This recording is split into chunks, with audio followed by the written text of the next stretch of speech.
وہ کہاوت ہے کہ گھر کو لگی آگ گھر کے چراغ سے. شک تو پہلے ہی تھا لیکن اب یقین ہو چلا ہے کہ گھر کا جو دیا بجھانے والا کوئی اور نہیں اپنا تھا.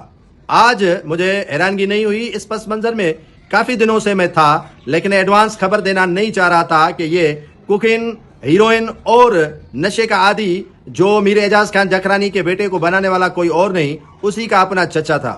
اسی کے اپنے چچا نے انہیں اتنا نشہ کروایا کہ وہ زندگی سے ہی رخصت ہو گیا. میر اعجاز خان جکرانی اپنے بیٹے زید حسین سے بڑا پیار کرتے تھے.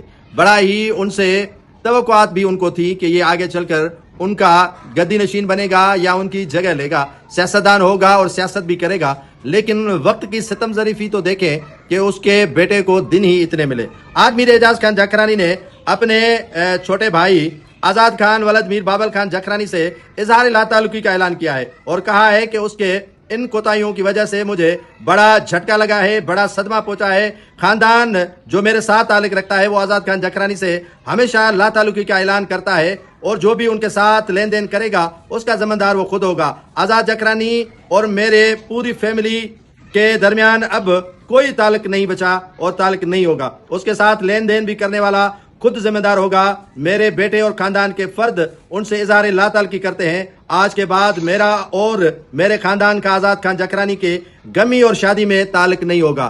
مجھے ذرائع سے معلوم ہوا ہے کہ آزاد خان جکرانی کے بنگلے سے یہ ان کے بیٹے زید نشہ کر کے آئے تھے اور انہی نے اس کو نشہ کروایا تھا. یہ بڑے سچی کہتے تھے کہ گھر کو لگی آگ گھر کے چراغ کی. اللہ ایسے صدمے سے دو چار کسی کو نہ کرے.